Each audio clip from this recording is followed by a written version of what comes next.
What's going on, everybody? Welcome into another edition of the Sunbelt Syndicate, one I've been looking forward to for quite some time. As you can see, TJ not yet with us, but we do have some special guests. Before we get to them, real quick, Don't Sleep Energy. Go check them out, don'tsleepenergy.com, or check out their Amazon store. There's obviously some Amazon Prime deals going on this week. Maybe he'll sneak a deal in there for you guys to check out some of their merchandise. And they've also got these cool Nike Dry Fit shirts and hats. So, even if you're not a big energy drink person, you can grab some cool gear for not too bad of a price. Honestly, for a Nike Dry Fit, it's a pretty good deal.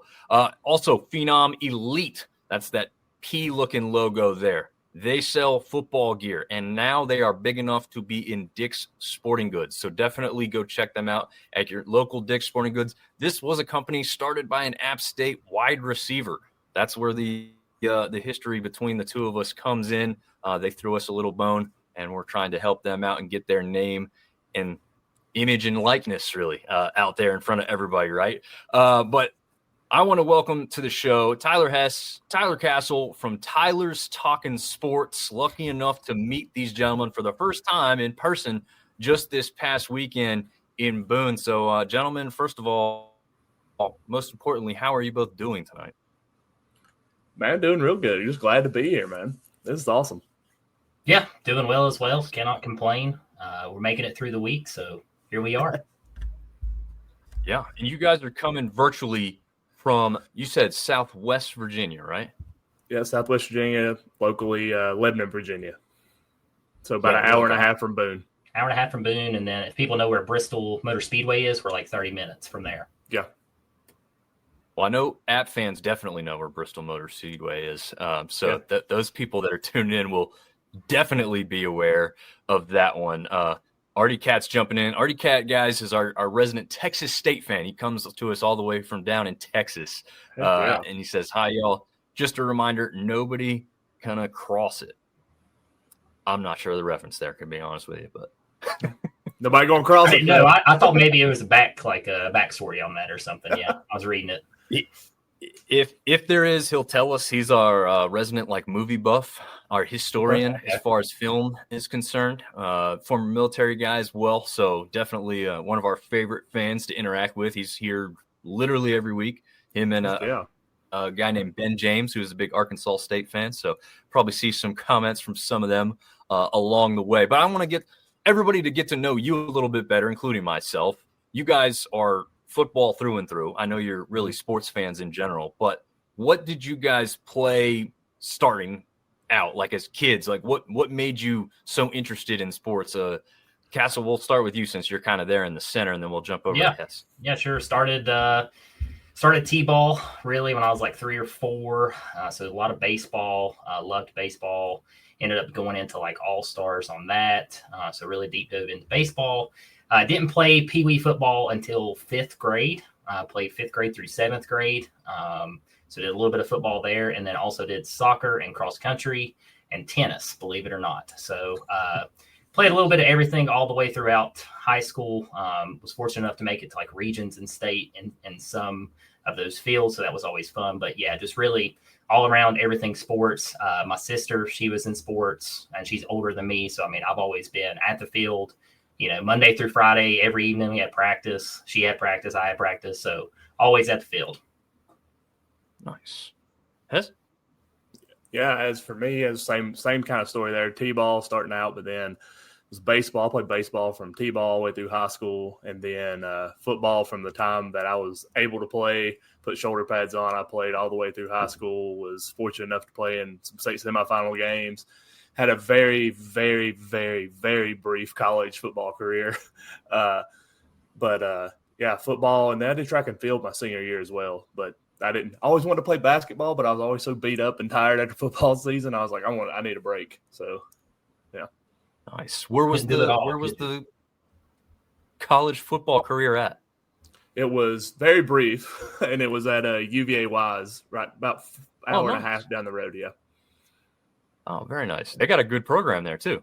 Yeah, they're growing. They've grew a lot. Back when I was going to going there, it was NAIA. Now they're up to Division II, so they've moved up. Nice. Yeah.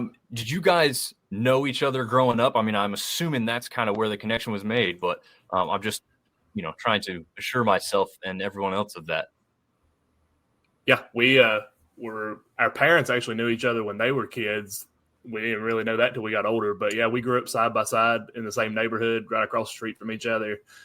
Every day outside doing something, shooting basketball, passing football, baseball. Castle had a pool. I was going to tell him the first time I met you, he's actually playing wiffle ball. My family was in the yard, and he came down.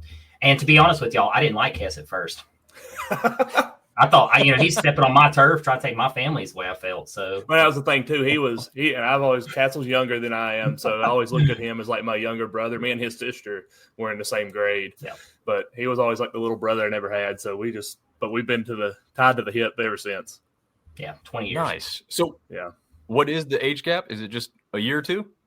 4 years. 4. Yeah, 4 years. I'm 34 and he's 30. Nice. So okay. Yeah. Oh well, I got y'all beat, but I won't share that information. I'm just kidding. I love it. I'm touching 40 this year, gentlemen. When we get to March, so that's nice. Yeah, the hill is here. Blessing. That's good. Yeah, we'll take it. Yeah. Our local resident App State reporter, as we like to call him, because he does stuff for the website. Weston is chiming in saying, "What a game for y'all to visit!" Yeah, you guys have come the past 2 years for some really incredible games. So for all those watching maybe aren't aware, first of all, I need to follow these guys everywhere: TikTok, Instagram, Facebook, their podcast. They do a phenomenal job, and they do a really good job of wrapping up all kinds of stuff. They don't cover, as we were just talking before it live, they can't cover every little thing every single week, but they're hitting the big important stories and getting the stuff that you guys want to hear about. I really enjoy listening to these fellas, and I've been happy to run across them, obviously online, where we're going to do this now. But obviously, again, this past weekend in person for the first time. But yeah, JMU last year, you got Oregon State this year. I know you guys, just like myself and a lot of other App State fans, had the Oregon State game circled because of what we thought it was going to be before the game and the season even kicked off. But luckily, it lived up to expectations. So let's talk about that. What time did you guys leave the home and arrive in Boone on Saturday? Go ahead, Castle, since you drove us down there. Yeah, I did. So Hess was supposed to drive. That was supposed to be part of the deal. But I ended up getting a rental, not because I wanted to, but because my wife's car had a recall. So ended up getting a free rental. So that was nice. So I told Hess I'd drive. But anyway, we left at 6:20 from Hess's house. And we arrived at Boone right at like 8:05. And then we stopped at Alumni Hall. Because I had to pick up this hat because Hess had a really nice App State one and I wanted one really bad. So I asked him where he got it from, told me the website and everything. I was like, oh, the store's right there on Main Street. We'll just swing down there and get it. So had to get me a hat. But yeah, we got there at 8:00 this time. So not too bad of a drive. And didn't have to go through snow like last year. Last year we had to go up the mountain and around because of Hurricane Helene as well. So a lot of stuff last year. Yeah, that's true. Gosh. Yeah, I didn't even think about that part of your journey. I knew about the snow, obviously, because it was ongoing a little bit, like as you're even coming. I mean, it was just flurrying, I believe, as you went into town. But did you guys run through anything worse outside of Boone, or was it just not that bad anywhere else? In the Mountain City area, it was pretty bad. Like the main road to get down into Boone that we would take normally was completely washed out. So we had to take a left turn and go up this mountain, and it ended up being called like Antioch. And it was like 40 degrees where we was at, and by the time we got to the top, it was like 20 with like 4 or 5 inches of snow on the ground. And then we get into Boone, the wind's blowing like 90 and freezing cold. And we talked about Hess has a 2-wheel drive car. It gets really good gas mileage. So we talked about taking that. Luckily, we took his truck that has 4-wheel drive, or we might have not made it last year. Right. We might still be on that mountain. That's what I told Hess. I was like, we might still be there. Yeah. So it's true what they say about getting a little tough to get to Boone sometimes, huh? Yeah, sometimes. 100% fact. But this last past weekend, it was smooth. Yeah, no problems. Easy driving. Yeah.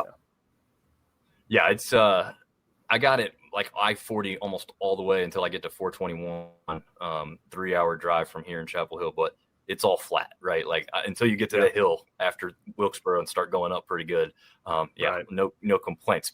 But yeah, I mean, we've heard it all before about the people that have to fly in and then drive a good ways. But I think that's, to me, I always kind of enjoy the drive. I don't know, where y'all at? Like, is it elevated pretty well, or is it pretty flat? It's pretty elevated. It's very similar to Boone as far as the elevation and stuff. Yeah, we're That's right what I was in the thinking, edge of because like the obviously Appalachian Mountains. Okay, yeah, because I was gonna say y'all's logo has like the nice mountain backdrop behind the logo, and I'm like, I would assume that's because that's kind of where they're at, because it just makes sense. But did want to confirm that for sure. So we learned a little bit about your upbringing and how you guys got together. So what is there a commonality between favorite teams? I know one of you is a Tennessee fan. I'll let you start, Castle. And then I just get to know like where the App State thing came into play after that. Yeah, so Hess and I disagree on every sports team except App State, and App State just came to us because it's close. So it's probably the one. It probably is the closest like larger school near us. So we have that, and we have Tech like just a little bit further down the road. So Hess used to love the Hokies, and then he loves Georgia now. But always have to throw that little plug in there. But yeah, you do. But yeah, App State just kind of happened, didn't it, Hess? I mean, we just talked about it, and then we got tickets, so. We were talking like through the pod and some of our people that were listening about like going to college campuses. And one of my buddies I graduated with, he ended up not being able to go to the JMU game. He's like, hey, I got 2 tickets if y'all want them. And that's how we ended up going to the JMU game last year. And then it took off last year, like meeting all the people we met tailgating. And then we were fortunate enough this past year, we got tickets again, this time from Lee that we've talked about a lot in the pod. He sent us tickets so we could come back down. But like he said, we don't agree on any team at all. He's Tennessee. I'm Georgia. He's a Steelers fan. I'm a Broncos fan. He's a Yankees fan. I'm a Braves fan. So as far as sports teams, we don't agree. But we do watch each other's teams and kind of root them on when they're not playing each other. So yeah, a little bit of family support rooted there. From like, okay, yeah, there you go. Is it rooted from like parent upbringings and their teams that kind of got you going in any direction, or no? No, not really. I mean, you go ahead, Hess. I'll let you answer it first. My parents, my mom was a Dolphins fan. My dad was a Colts fan. And then both my parents are Alabama fans. Like none of them they didn't go to college in Alabama or anything, but that's who they picked and that's who they cheer for. And I was the rebel. I wanted to be the opposite of what mom and dad were doing. So like when I was growing up, I watched NASCAR races all the time with them. And they were big Rusty Wallace fans, and they couldn't stand Tony Stewart. So I was like, I'm a Tony Stewart fan then. So, yeah, stuff like that. So that's kind of how my and the Broncos thing, just to throw a backstory there, becoming a Broncos fan, it was like Christmas of '98. I got a PlayStation 1, and it had the demo disc for Madden, and you can only play as the Packers or the Broncos. And I was like, I like the colors of the Broncos, and since kindergarten, I've been a Broncos fan, just straight through. Nice. Yeah. I like that. I like that. Mine was just like my mom, and my whole family loved the Yankees. Other than my dad, he's a big Braves fan. So I had to either choose, Braves or Yankees. And at that time, the Yankees were like winning and going to World Series every year. So of course I bandwagoned and hopped right on that train at like 5 years old. So been a Yankees fan for that reason. And my family doesn't watch like any other sports. And Hess can attest to this. The reason I chose Tennessee is because NCAA football. I love the orange jerseys. I don't remember how old I was. I was young, and I've just stuck with them ever since. Don't know if that's good or bad. I don't know if that's like a positive thing to say to stick with the Vols this long. But yeah, here I am. I think it's a positive thing. I like that most college football fans do that, right? Like you don't grow up rooting for somebody and then all of a sudden just change affiliation. Like if you go to a different school because you get accepted there, obviously those things start to change a little bit. But, pro teams can change a little bit more, I feel like, but college is so like hard and fast. Like you don't really jump around much for that. But it is cool to see you guys branch out because you've got some schools closer. So with that being said, with what you've said, well, first of all, let's get to Artie's thing. He says, does Boone have a crop duster airport? At best, it's really a stick of gum airport. And as these guys can attest to, with being there last winter when it was really windy, like you can't just go up there and land whenever you want to. It's pretty difficult. So, yeah, it has an airport technically, which I think also sustained some damage during the hurricane as far as, flooding and stuff was concerned. So I do believe it's still operational, but you can't have anybody of note land there with any kind of big airplane. It's got to be small commuter stuff and helicopters really is what can kind of go in and out of there. And he's got a question for you, Tyler. Oh, Castle, I'm gonna do that all night. Both he says, you're the most grounded Tennessee fan he's met. Most are into X-Files levels of conspiracy against them.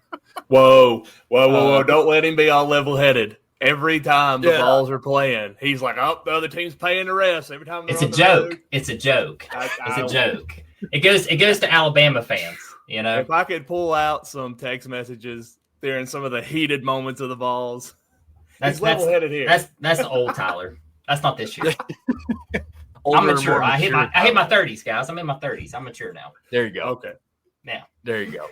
Well, what's cool about the Tennessee connection now is the Joey Aguilar play, right? Like that's kind of you guys got to see him before that, so you're obviously aware of him, and then he comes in and he's kind of maybe not lighting the world on fire, but he's definitely making a name for himself and making.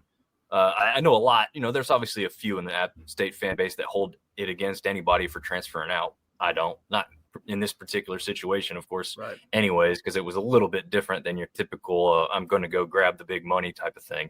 But, yeah, I mean, how excited are you for what he's done, mostly for Castle, but Hess, I mean, I'm sure you feel some kind of, like, rooting interest for a guy you've seen play in person and now is at, like, a bigger school making a name for himself there as well. Yeah. Hess and I have been Joey fans, honestly, since he transferred to App State. So 2 years ago, when he balled out that first season, Hess and I were pretty high on him there. Yeah. And then seeing him last year, what he did against JMU and just trying to keep up with him. I know he had a lot of turnovers, not all his fault, but, he's very sound and he looks very good on the field. Then you look at what he's doing this year with Tennessee. I mean, he's leading the SEC or was leading. They had a bye week. I don't know if he's still leading or not, but he's first or second. So he's up towards the top. He's in top 10, top 12 in some Heisman rankings, rightfully so. I mean, the dude's having an excellent season. And I just really love Joey's backstory. I mean, he started in Southern California in Diablo Valley College, which is like, for people that are listening around here, that's like Southwest College with us. So super small. And then he couldn't afford to take the train. I was listening to him on a podcast. He couldn't afford to take the train back and forth with his buddy. So they got caught like trying to, hop on the train for free. And so they ended up transferring to another JUCO college. And then he eventually, got picked up by App State. But pretty wild story. I just love his story. He said he was going to be a firefighter when COVID came along because he thought he wasn't going to play football anymore. And he, decided to stick with it one more year. And then now look at him. I mean, it's just an incredible story. It reminds me a lot, honestly, of like Josh Allen, just like the massive story. I'm not saying Joey's going to be Josh Allen, but he's having a Josh Allen top season at Tennessee. I'll say that. How about that? Yeah, and I mean, on my side of it, like he said, when he got to App State, like we followed him, and they were like, there's talent here. Like, I know he's at App State, a little smaller college, but you could just see the talent that he had. And last year, when we was at that JMU game, I think it was at halftime, me and him were talking. It was like, could you imagine Joey and Heupel's offense in Tennessee? Because we could just see the arm and the deep ball and knowing how Heupel likes to stretch the field. And Castle kind of laughed it off. And, they're still holding on to Nico at that time. But it was funny now looking at it that how it all worked out, that he's there and it's all clicking. He does so well, and it's such a good story. As soon as Hess and I read, that he was coming to Tennessee, I was stoked because we already seen him play. So I was like, this could be electric. And I think Hess even said like Heisman front runner. I think he was joking, but I think he's kind of like being serious in a way. I was. I knew with him coming into that offense, the offense that he ran at App State, even though it wasn't as electric, it was very similar as far as the routes and the deep passing and the formation. It was very similar, not as fast and up tempo. But I knew it would be a very comfortable fit for him to come into there, and it's showing on the field. The numbers speak for themselves. Yeah, absolutely. I was like you. I actually said to myself, like, I'm going to throw some money on this kid before the Heisman stuff even starts this year. And what's crazy is, like, I couldn't even find a list that he was on to, like, do that. And obviously, like you said, now, I mean, he's climbing the list, and deservedly so. I think a lot of people knew that he would stand a chance. I know people saw the turnovers last year. You guys probably know this as well. Playing from behind, trying to force things, trying to make some things happen. Those things are going to happen. It's okay. You know, people that watched the games understood. It wasn't like he was just letting the game get out of hand immediately. It was usually like, hey, in the second half, let's try and make some things happen. Didn't go their way. So it was unfortunate that kind of ended that way. But, I mean, you could still see the talent. And then, again, that's obvious with what he's done now. I mean, UCLA wouldn't have picked him up for no reason, and obviously Tennessee has picked him up, and he's shown out so far. Speaking of showing out, Mr. TJ Courman is going to be joining us now, and I think I have to edit this thing to allow him to come on here. But I think, TJ, can you hear us in here? Yeah, I got you. Okay, I just got to get you added to the stage here. Full house Yeah. We'll move the chairs around here for a minute. Yeah. But while I'm doing that, TJ, you're coming in from a baseball game. These two are baseball guys.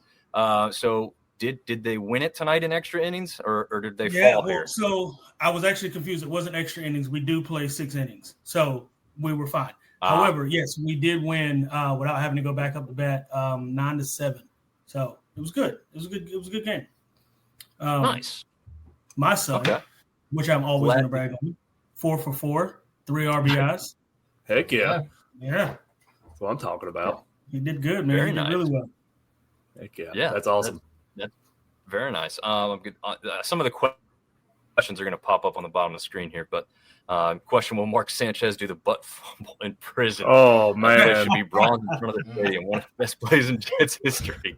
Oh, Good old butt fumble. he's never going to live that Yeah. down. Like, it's going to be with him forever. Yeah. No, yeah, it's definitely what he's best known for. Unfortunately for him, What's his deal, man? What's going on with him? Why is he beating up old people? What's happening?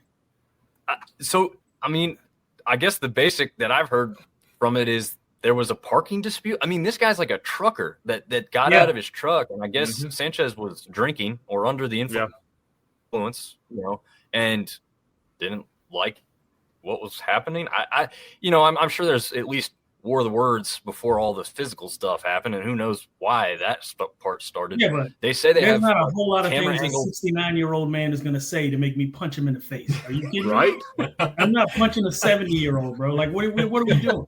There's even a video out there of him like in some alley doing wind sprints before this whole incident took place. Like, I don't know what was going on. Might have been on something, a little something Well, else. there's the theory or speculation that he's been on some goofy dust here Drug recently. Yeah. So I don't know, man.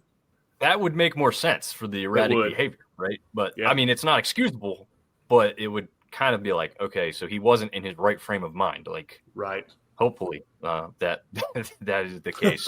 But they said they caught this thing on multiple camera angles, so they're going to see pretty much everything that happened. I'm assuming.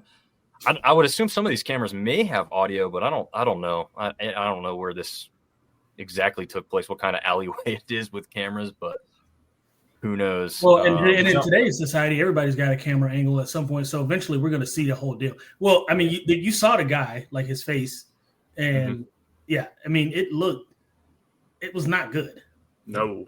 Yeah, not at all. Not good. Did y'all see where someone edited, like, had him in the hospital, like calling the game from like the hospital? He was like laying down the bed. Yeah, he was supposed to call the Colts game on Sunday. I was laughing. I know I shouldn't be laughing, but that was funny. Yeah, it was. That's awful, man. Anyway, sorry, I didn't mean to get a sidetrack. That was just that was crazy. Well, we got one more thing to add because this is too good. Artie says cops found Sanchez down the street, stabbed. Even today, he can't scramble. Ouch. That's good. That is good. That was good. So TJ, to get these guys and us back on track here, we talked about them being in Boone this past week, enjoying the game. How and why they kind of started to do the trips to Boone.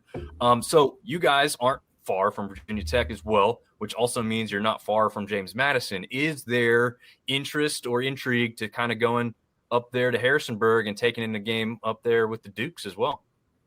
Oh, yeah, absolutely. I've been by that stadium a few times driving up that way for whatever reason it was. But, yeah, I mean, going to JMU, I think that stadium was awesome, seeing it on TV and just seeing it from the road.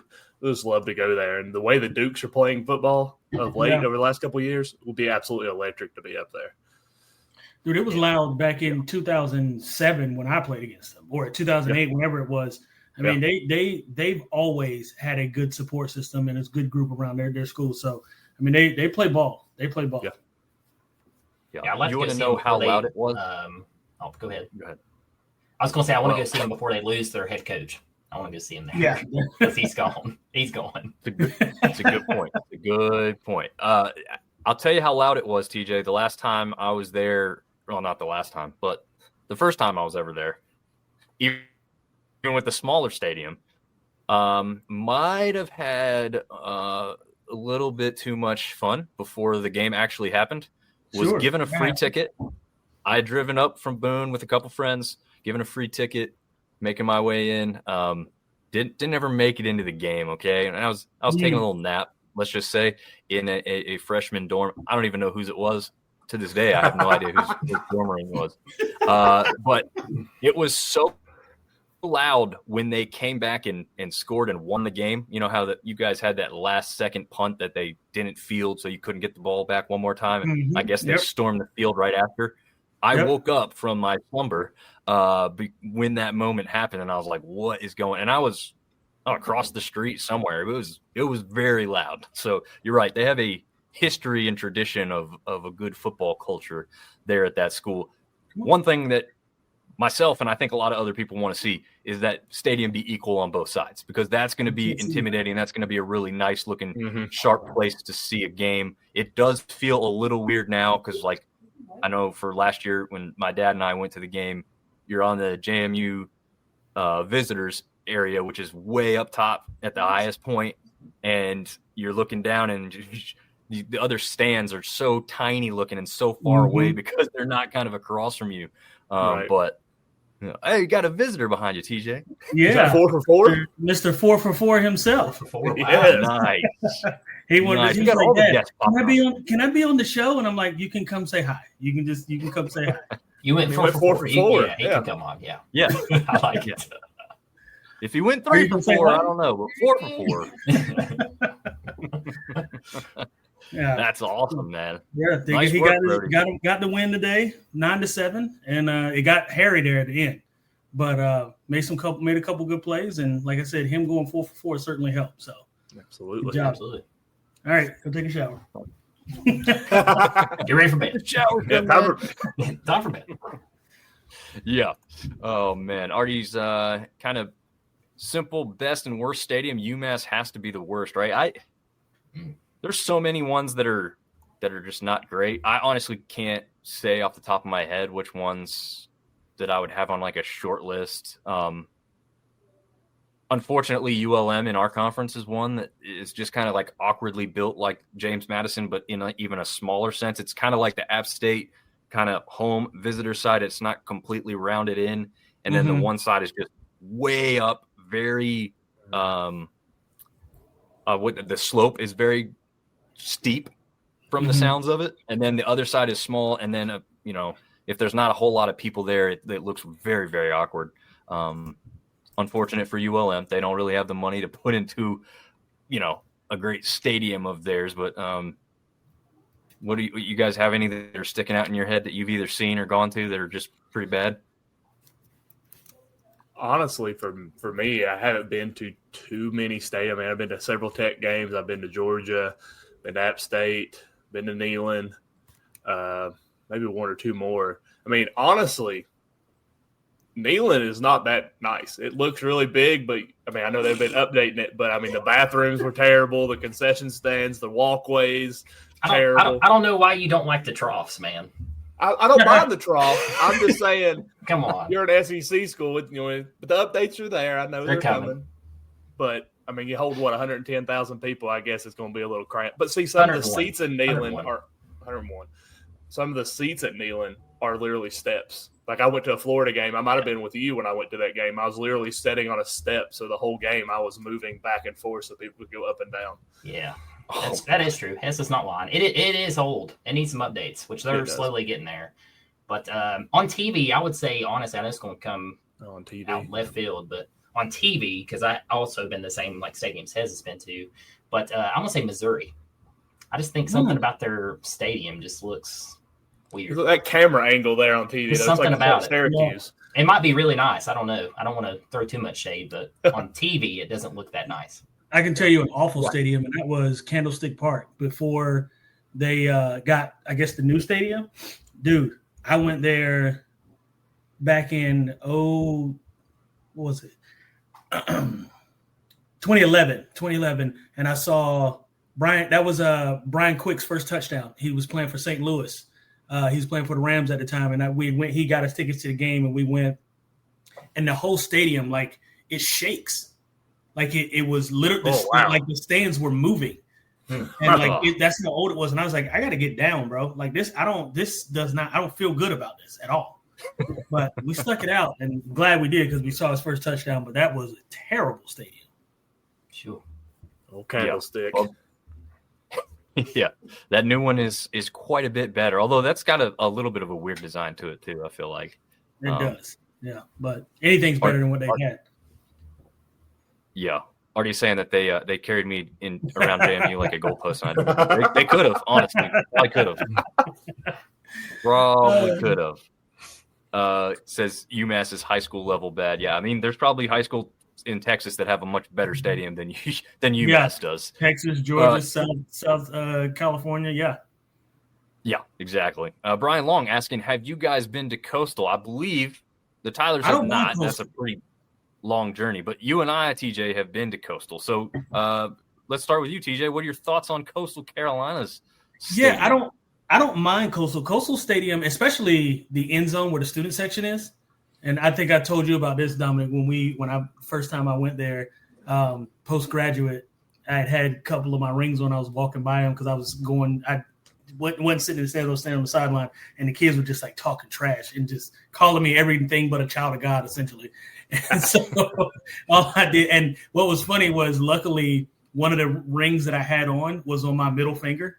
And so I didn't mean to I didn't do it on purpose. Like, it wasn't like I'm flicking them off. Like, I didn't do it on purpose, but it just happened to be.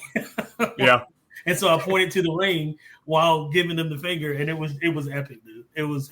But as far as the field goes, the stadium is nice. Like I said, the back end zone view is nice. The front is open. Both sides are pretty good. And the field turf doesn't look as bad in person as it does on TV. On TV, that field looks awful, but in person, it's not terrible. I got a question for that. How's that entrance in person?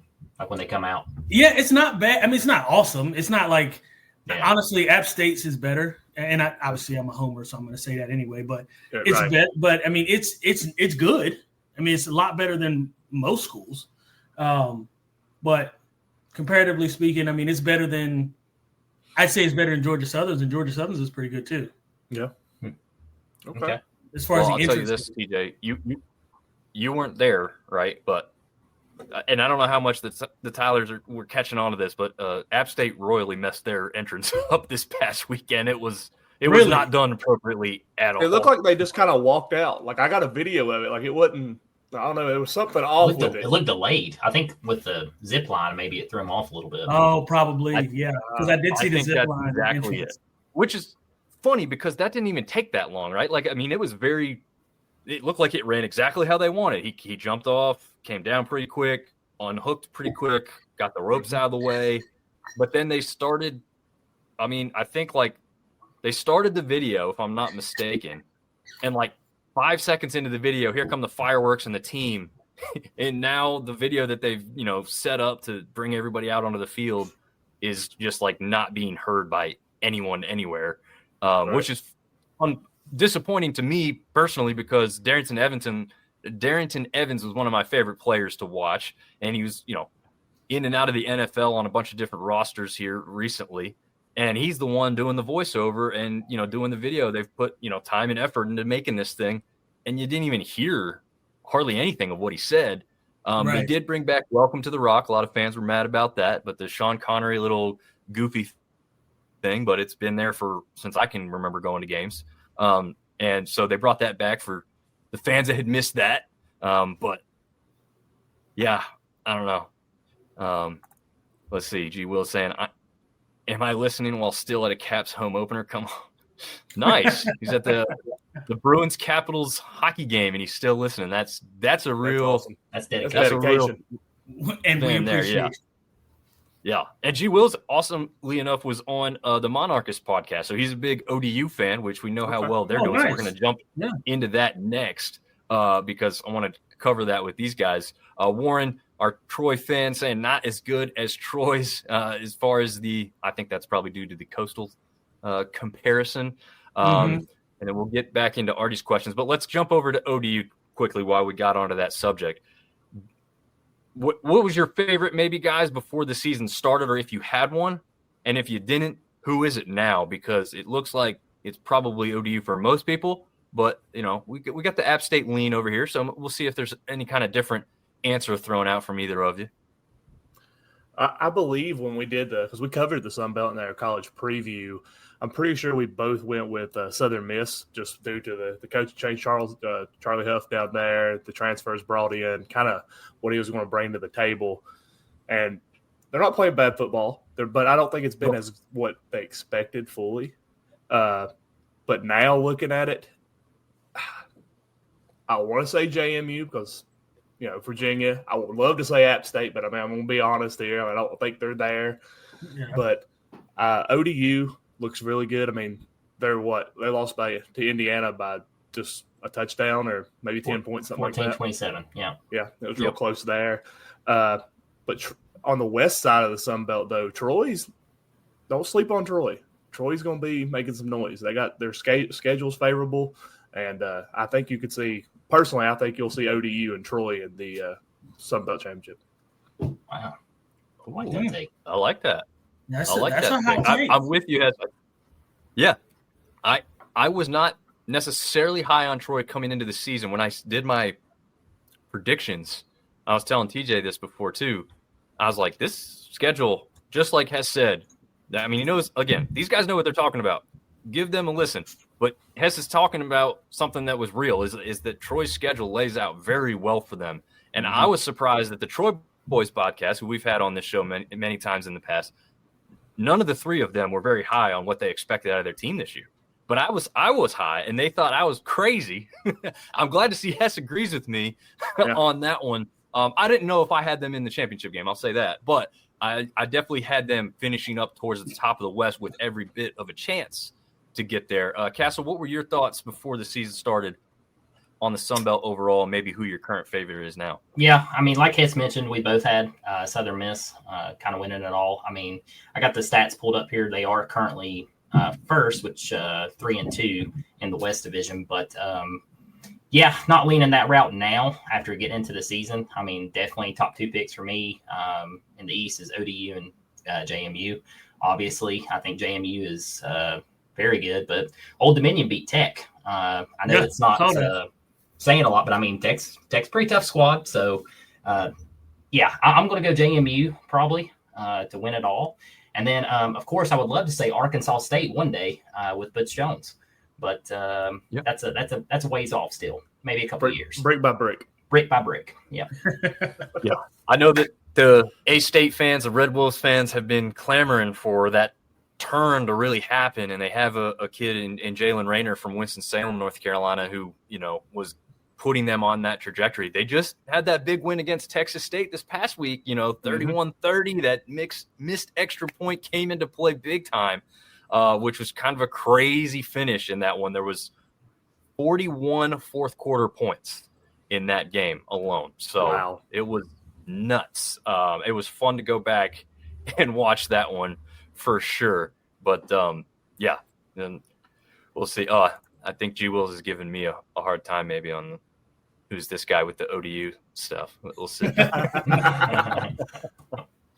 Oh, man. Artie says he is enjoying the downfall of Oregon State and their jerk announcers really trash the broadcasters and cameras, etc. Just West Coast jerks.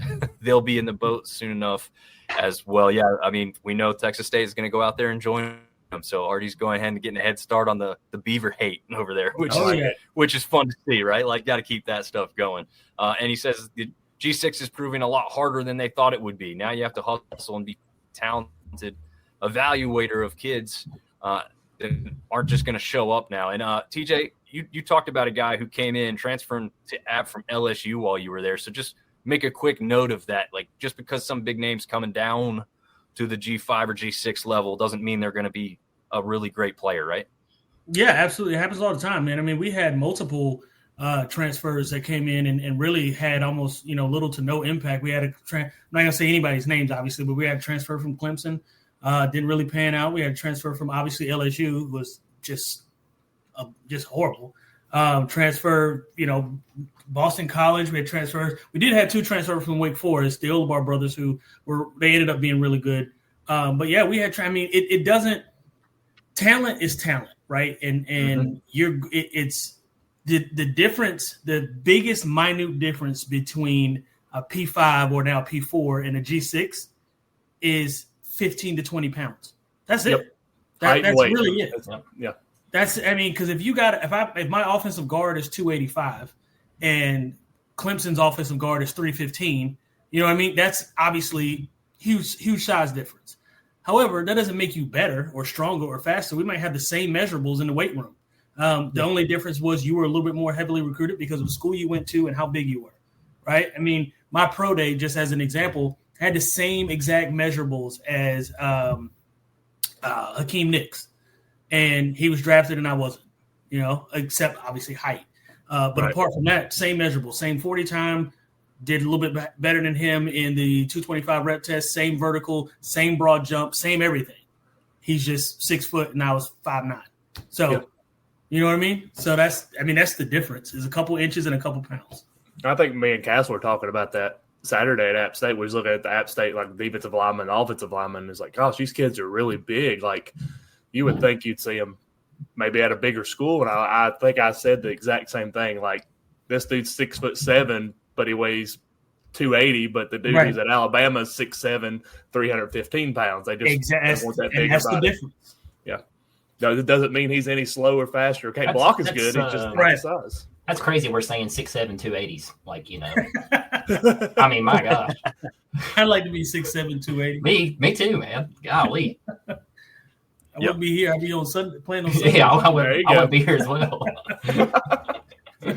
Yeah, that would be nice. I'd be okay with that. G. Wills is asking what the Sunbelt record versus the P4 is. I'm assuming he just means this year. A quick look tells me that we have exactly 1 win, unless I'm missing one. I'm just going to double check here. No, we have 2 wins. No, that's an all-time. Okay, we have 1 win versus the ACC. That was ODU over Virginia Tech. So that is the single sole Power 4 victory that the Sun Belt can hark on this year, which, unfortunately for ODU, isn't Oregon State P4? Isn't Oregon State Big 12? No. They don't recognize Oregon State is the Pac-2, and we know the Pac-2 or the Pac-12 is neither one is a power conference at this stage. I guess as it stands, no, but they so what part? Who do they belong to? Conference? The Pac, I guess Pac-12. Yeah, but Pac-12 isn't that dissolved? In the Pac-12, didn't they all the Pac-12 go to the Big 12? I think they look at them more as like a G6 school now because with the way the playoff is, you have the 4 get the automatic bid, which I think is why they're expanding it next year because they got the Pac-12 league back. So then that makes a little more sense because I was like, what? But I see where we're going.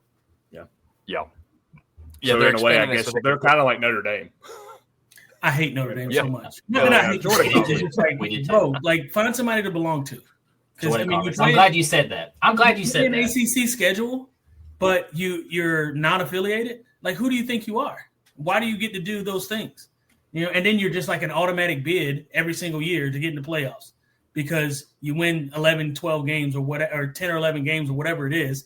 and then you get to the Final Four and then you still don't win. I mean, when's the last time Notre Dame's won a national championship? They need to stop with the nonsense. It needs to stop. They're in the ACC in every other sport except for football, right? So they can cash in that money that they get. They get to keep all the earnings. They don't have to disperse it with the conference. It's so annoying. It's so annoying. Yep. Speaking of still annoying, they're still ranked. 2 losses. Yeah, that's true. Yeah. Speaking of annoying, there was an annoyance between App State fans this past week, and you guys were there to witness this. TJ saw some of this happen. Is this a safe space? Destiny is asking why App State stormed the field. I have seen a number of different scenarios or possibilities. One of which I hope may be kind of the truest, but I'm just not sure that it's 100% real. Is that the students got together and decided, for Sean Clark, they would storm the field. I haven't seen a strong, convincing thing to me that was really done. I think it was more of the party scene on the Hill just wanted to flow out of there and go on the field, which is fine. But yes, you are going to have other fan bases make fun of you when you storm the field versus a winless team, right, gentlemen? Absolutely. Well, and not just that. It's also like, what are the expectations that low? Like, what are we doing? Yes. What are we doing? I mean, we've beaten some really good teams in our school's history. Oregon State is not a part of that conversation. Nope. No, not at all. No. And that's a testament too to how, I don't want to say poorly, we're not there yet. And Hess, you guys weren't on the show. I don't know if you were listening. I think it was last week or the week prior. I was talking to Dom and I was like, hey, we got to give this coaching staff some time. Got to recruit their own guys. They've got to, it's going to take a minute. But when you talk about storming the field against a winless team, it kind of gets to be embarrassing. I turned it off. I was like, what are we doing? Why are we watching? Well, I shouldn't be watching this. I got a question for y'all. What do you think about storming the field? Do you think there should be some type of fine or penalty? Let the kids be kids, man. Okay. Yeah, I mean, they're 18, 19, 20 years old, man. I mean, it's a good time.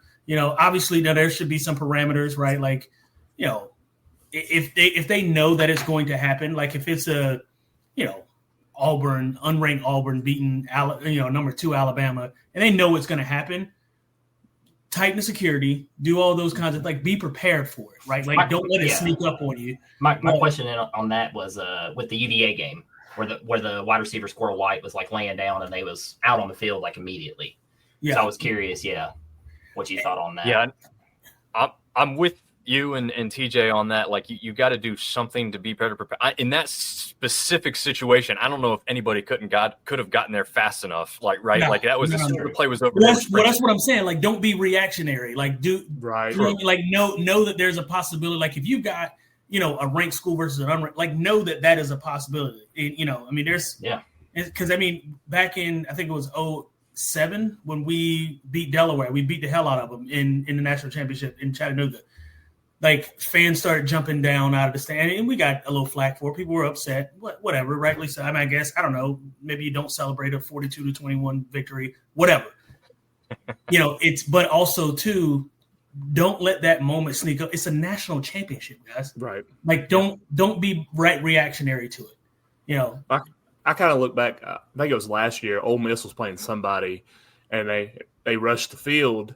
Everybody in the stadium emptied onto the field, but then the refs were like, "Oh, we got to review this play." Oh, yeah. And then they reviewed it, and they did an untimed down, and now the whole stadium's on the sidelines.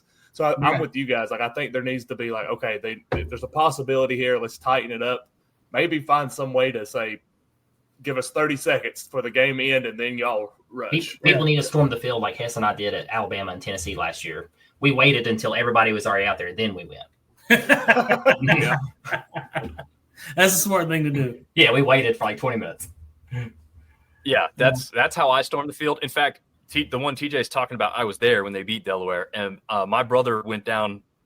He'd never been to an App State game, so he's at a national championship game. They win. He's like, "We're going on the field." I'm like, "Dude, I'm not going out there when it's crazy. I will stay up here and take some cool pictures of the whole scene. Then I'll go down when everyone's just milling about and hanging out." And that's exactly what I did. So I followed the the Tylers advice there, and it was still a really good time. I know you guys said you guys have like an early morning, but I want a couple. Oh, go ahead, Hess. I think you were going to say something real quick. Yeah, I was going to say just a heads up, like when these stadiums start getting completely closed off, it's really hard to get back onto the end of the stadium when you rush a field. It doesn't. When we was at Neyland, there was like bodies of people standing on each other, pushing people up over the wall and get back up. It's so much harder to get up than it is. It doesn't look tall at all. I'm a short guy, so like I looked at Hess, I was like, dude, I don't know if I'm gonna make it back up. Yeah, I was that same way at App. I remember one time we scored a touchdown. We'll end it after this. I scored a touchdown and like all the receivers and like all the taller guys, they jumped and was sitting on the stands with and I'm like, bro, the bleachers are like this high. I can't jump that high. And and Brian Quick like took one leap and like really and put his butt on the seat. Like that's how high he jumped. And I was like, bro, I'm barely getting my forehead over the stands. I can't jump that high with you guys. I'm not doing that. Love it. And that's why he went to the NFL. That is why. Yep. Yeah. Helps to be 6'3" with a 41-inch vertical. Yeah. It does. Oh, look who's jumping in. Ben James. All right, guys. I know you said you had like 45 minutes to an hour. We're getting real close to that, so I want to respect your time here. But I have a couple real important questions to get to before we let you leave. Lee is apparently a pretty good tailgater. All right. I've seen the pictures. Yes. I've never met Lee in person, but I've been over there close to him without realizing that's where he tailgates until more recently. Was his food the best you had over the weekend, or was there something else somewhere that stuck out a little bit more? I know I'm putting you on the spot. It's a hard answer. Hopefully Lee's not watching if you go a different direction, or maybe he's going to be happy and you pick something he made. Let's see what the answer is on the tailgate food from this past week. Hess, you're going first. I'm going to let you. I mean, right. I guess, I need to go first because every tailgate we stopped at, I dabbled in their food. I'll tell you this. Lee's barbecue was by far the best barbecue ever. Like the last 2 years we've had it there. He's fixed it. It's been phenomenal. Nice. So I'm going to say as far as the barbecue he fixes, top notch. The barbecue baked potatoes we got from Ashley and her family. Baked potato. Yes. Jesus. That was at the stadium deck. Those were very good. But we had that boil. Southwest. We also had the Southwestern pizza roll. Oh, yeah. What? No, the West Virginia pizza roll. West Virginia pizza roll. Sorry. Yes. That was with what's the tight end for App State? It starts plays right now for y'all. Oh God. I forgot his name. It was his family. It was his mom. Starts with Ale, right? No. Larkin. Yes. Yeah, Larkin. It was the Larkins. We met them, and she's like, "Have y'all had a West Virginia pizza roll?" And we're like, "No, we haven't." And she's like, "I gotta get you one." That was the best, just because you could get that and go and keep eating while you're on the run and walking around. That's a good call. But the food all the way around, everywhere we went, was what was the other boil? Was it shrimp boil? Yeah, the low country boil we had. Yeah, that was good. That was from Janice and James. Y'all that was at the Blue. Oh yeah. A lot of eating. But yeah, Lee's barbecue by far the best barbecue. But I'm gonna go with the pizza rolls just for the convenience and how just they were great. I'm gonna go for a twofer. If you can get Ashley's baked potato with Lee's barbecue on top, there you go. Oh, that sounds like. Did you guys do that, or is that just barbecue baked potato? Sounds insane. Yeah, we'll see. We'd have to leave stadium deck with the baked potato, and then we'd have to go over to River Street and get Lee's barbecue. Yeah, we walked like 5 or 6 miles that day. Yeah. Yeah. There's no shortcuts there in Boone, and you're usually going down to go back up, and then vice versa when you come back the other way a little bit. Oh man, I think. Oh, so the tailgate spots. I want to know which one was your favorite, whether it's who and how they set up, or like the view you had, because of the library deck and the stadium deck. Well, there is a stadium deck as well, but the library deck and then River Street deck have kind of different views, but I think they're both pretty good. Was there one, like, if you guys had to set up and tailgate for the day, that you would prefer maybe? We still haven't been to library deck, so I can't speak on that one just yet. Oh, you haven't? Okay. But River Street, I'm gonna go with River Street personally, and the reason being is they have the parking garage and they're on level 3. So if it rains, they can just move everything underneath. So that's a luxury in itself. Stadium deck and Blue Ridge parking lot, it's all outside. So if it starts pouring the rain, I mean, you're just in the elements. So yeah, I'm gonna go with River Street until we see Library Deck, which we'll see it next time we're down there. Yeah. I'll probably go with. Yeah, go ahead. I was gonna say I'd probably go with the River Street as well. One, just because as soon as you get into Boone, you make the right turn to go toward the campus. It's right there. You go up. And like you said, last year we tailgated underneath it because it was so windy and snowy and all that. And then this year we were out in the sun and the cornhole and everything was going good. But yeah, that little area they do well. Like it's just not Lee's group. It's just like Lee's group and this group joins him. They're all together there. Like it's just a really good environment there. Everywhere's a good environment. Family everywhere. I was going to say, if you're looking for, I know we got the reunion game coming up on the 22nd. If you guys, I don't know if you guys are going to it or not, but there's the 05 reunion game, and there's a bunch of us always on stadium parking deck, top floor. Okay. And it's a crowd, and it's all former football players. Nice. It is nuts. It is nuts. It is. We act 18 again, just so you're aware. Yes, there we go. That's the only way Hess and I act all the time. Yeah. Yeah. There you go. Oh man. Maybe you guys are welcome to stay, but I just wanted to make sure that if you have early mornings and what you have to do, we can respect that time and go into our specific sunbelt stuff, and you guys can go into your SEC stuff. We'll probably dip out and let you guys have the stage yourself, talk about your Sunbelt and everything. And but I personally want to thank both of you guys for letting us be on, and Dominick, meeting you in person. Hopefully, TJ, we get to meet you sometime in person as well. Absolutely, looking forward to it. You guys are killing it. I try to watch every episode. Y'all are awesome. So just keep up the good work, guys. Thanks, guys. Same to you guys. And again, tell the people real quick where they can find you at. I know some of the socials are T's Talkin Sports and some are Tylers Talkin Sports. So just kind of spell that out for the people real quick so they can find you. Yeah, as far as our Facebook, it's simple. It's Tylers Talkin Sports. Same with our Instagram, our TikTok. I think that's one of the T's. Pretty sure that's Tylers Talkin Sports is Tylers Talkin Sport.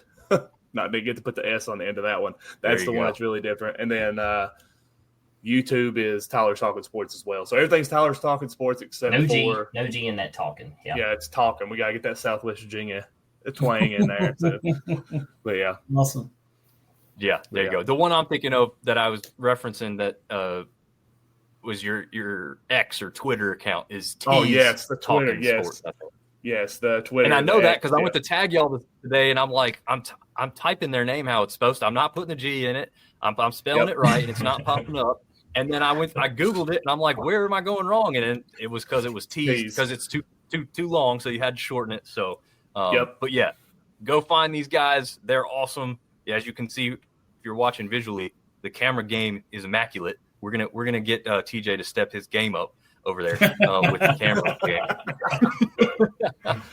I took notes before we went live, TJ. I was like, what camera do you guys use? Because it looks so good. So hopefully we can improve on our aspect on that. But again, thank you guys so much for having on. This won't be the last time, and look forward to obviously seeing you guys again in person as well.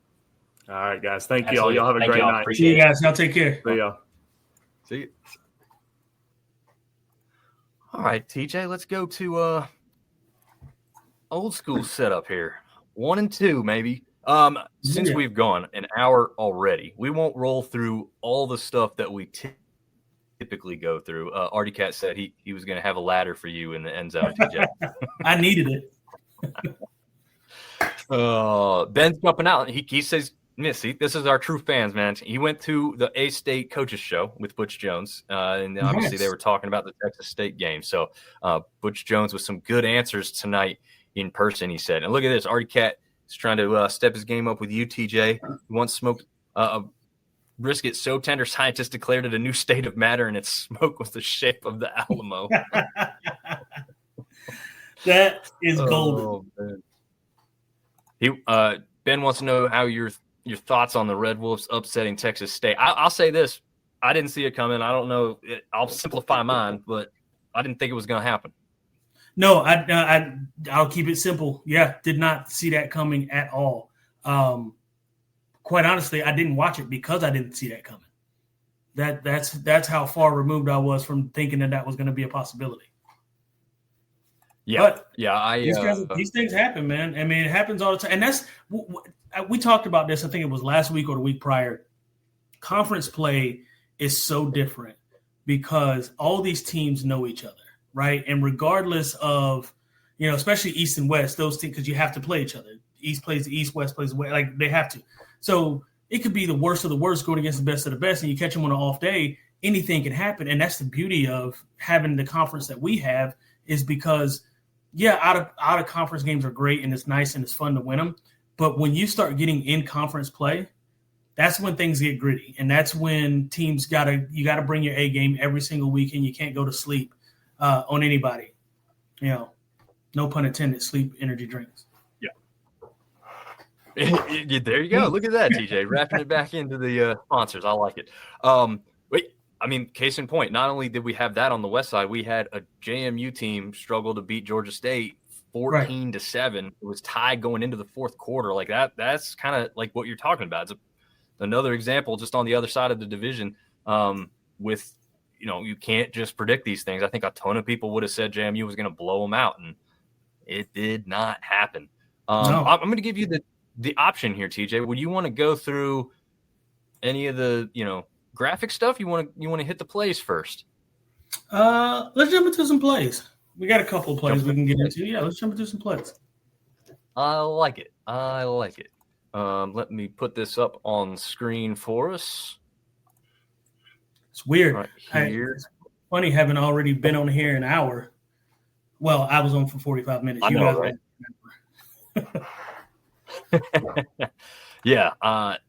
A little bit weirder than usual, but that was fun. I really enjoyed kind of breaking the mold there a little bit and changing it up, right? And want to have more guests on and have some more fun, and that was a perfect example. Those guys run their own show, so it wasn't like I knew it was going to be hard to get them to answer questions or didn't know what kind of interactions we were going to have. It was going to be pretty natural immediately, and it didn't change when you jumped on, which was great too, right? Like, I mean, it's all absolutely smooth when we get into that. All right, so this first one here is going to be from the ULM and Northwestern game. And this one, as we know, didn't quite go ULM's way, but this is the first drive of the day in which ULM scores, which we'll see here. Important to note that they did not throw a pass before the play you were about to see. So, TJ, if you want to talk about what that kind of thing does to a defense here, and why maybe this play that we're about to see works so well when we see it play out here. Yeah, so the more impressive piece isn't the fact that they didn't throw a pass. It's the fact that they're on Northwestern's 35-yard line without having thrown a pass. So that tells you that they were running the ball effectively, which means that you watch the linebackers. See how the linebackers step all the way up, almost all to the line of scrimmage? Those are the kinds of things that you get cued in on or clued in on if you're a defensive player, because you've been gashed with the run the entire time. Watch these three linebackers, right? You've got four down. You've got obviously your corner. He's clearly in some sort of man, it looks like, or too high man. But watch these three linebackers. Initial steps, boom, all of them coming down. Right? And then you can see the shadows of the corners and safeties coming down. Well, now it's too late. It's too late now. Because it's one of those, again, great play call, great design, but it's a testament to how well, at least on that drive, ULM had been running the football. Because, again, you get it all the way to the opponent. Even if you say, hypothetically, you start on the 30-yard line, that's still a good ways to go to get to the other opponent's 35 without having thrown a pass. So they're reeling, and they're on their toes, and they're pressing up for the run, and perfect play call against it. Yeah, a great pass by Armenta there. And a note, it was Nick Trejillo's first game of the year and first touchdown of the season. I'm sorry, he may have been in his second game, but definitely his first touchdown of the year. So quite the way to have it and start the game there at Northwestern. Of course, it didn't quite go their way the rest of the time, as they did not score another point, unfortunately. But that was a great start. I mean, you could tell watching that one that the crowd got real quiet after that one. and probably we're a little concerned about what could happen next. But a great play. The flea flicker usually is either works brilliantly or it's just a travesty of a play. Yeah, absolutely. There's no in between. It's either 100 miles an hour or you're on your back. There you go. Yeah. All right. This next one comes from Texas State and Arkansas State. Now that we have Ben and Artie both here, this is a great one to have a play for. And this one is Rayner on the keeper for the touchdown. And we'll let TJ take it from here. Let me put this full screen for us first there. There we go. Yeah, you're going to see. So, yeah, Rayner is he's one of those kids he's got it, right, with his legs. He can do it. But it's a design run play. And if you bring it back, or once we see the other view of it, you're going to see the running back immediately go up and sort of be what we call a lead blocker, right? And it's kind of like I don't want to say a quarterback power, but it's definitely a quarterback lead.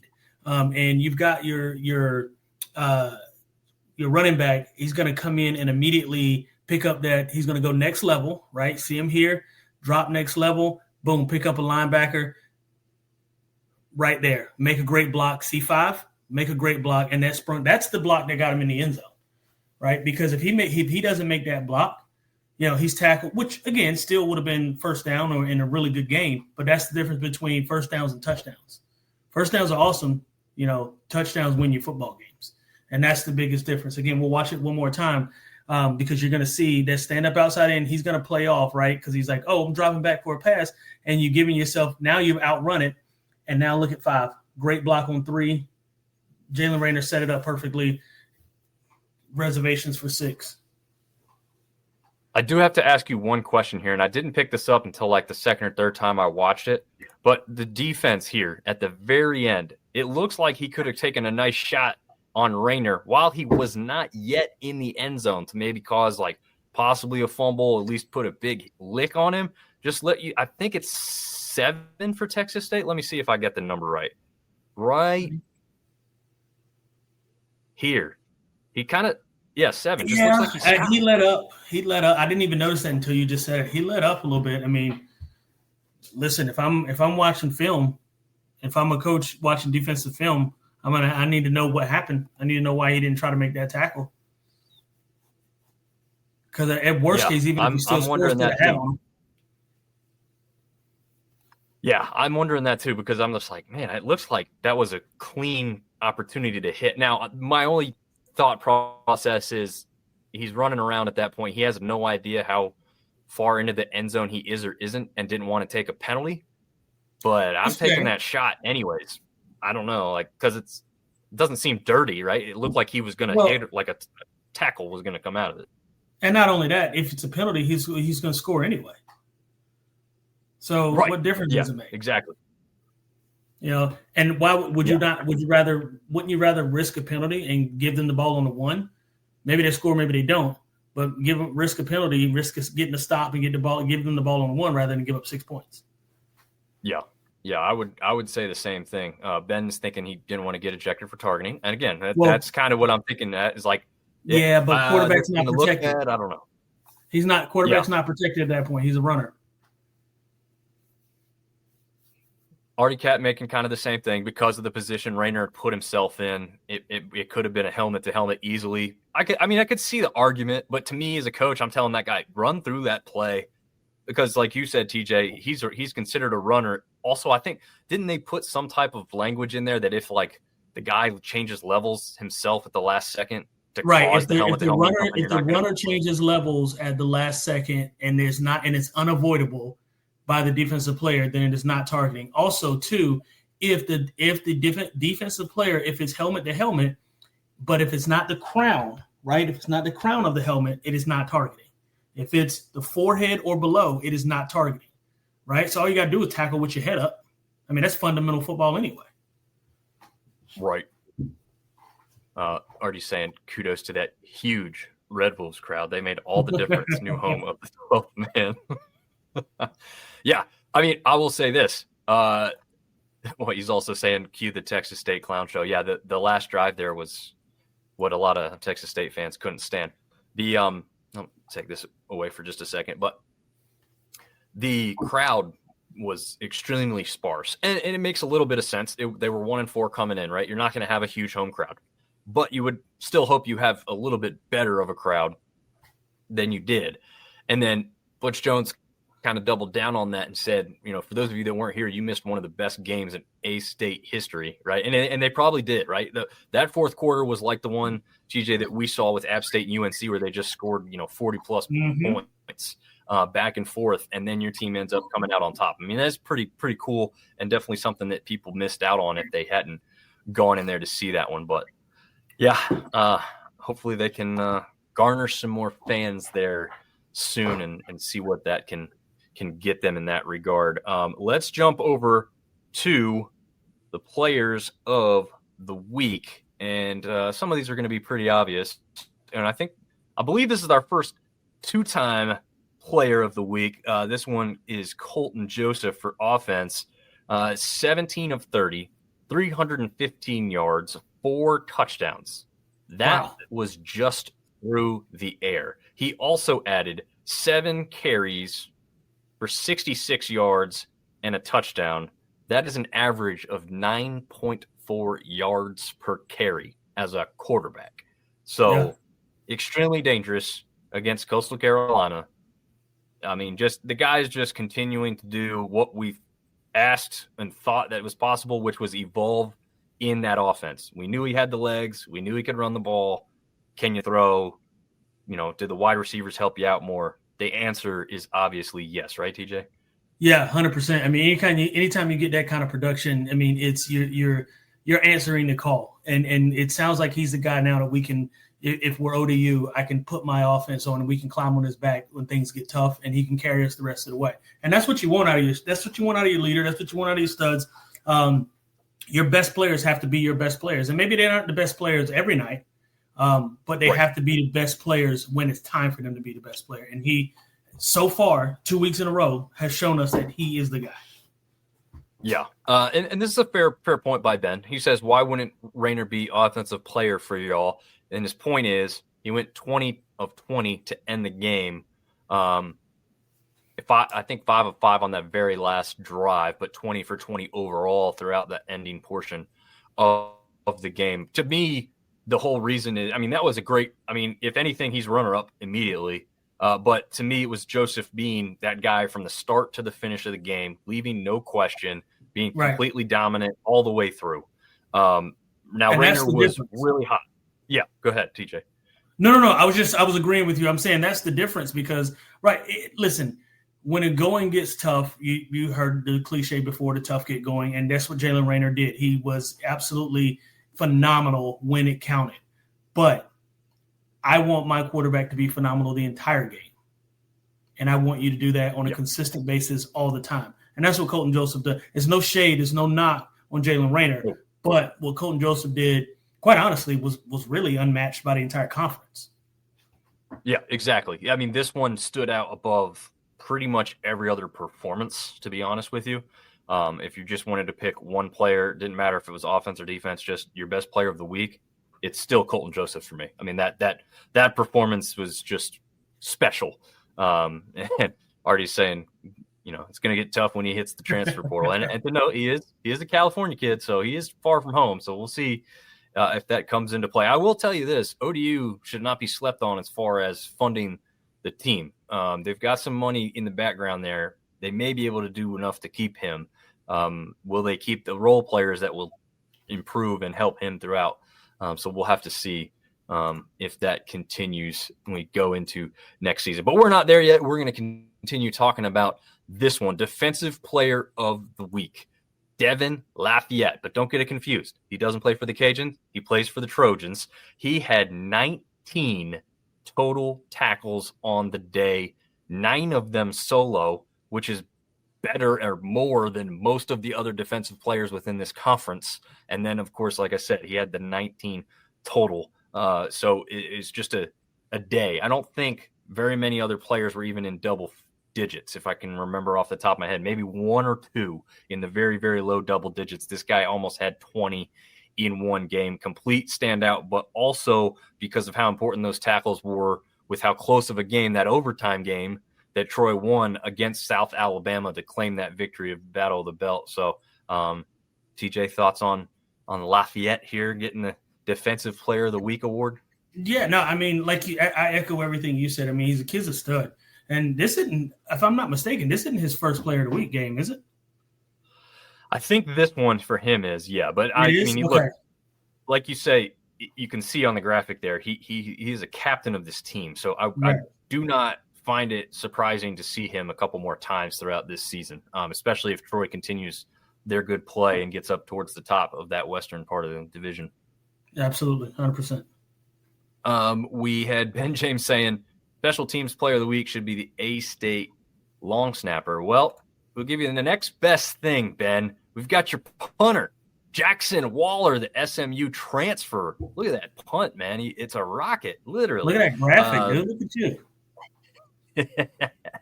Oh, man. He had 7 punts. Again, this is the game that got crazy in the fourth quarter. That was won by 1 point because of a missed extra point.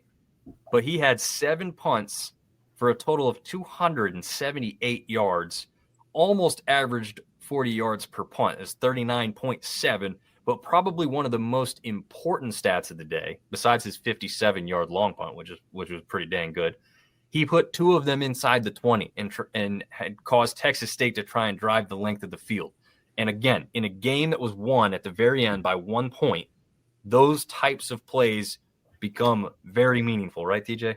Field position matters. Field position is the ultimate key to winning or losing a football game. 20 yards this way, 20 yards that way, it makes all the difference in the world. When you can, when you can put a ball inside the 10, 15, 20-yard line versus getting it. Now, and it's an art too. It's not just about booting it long.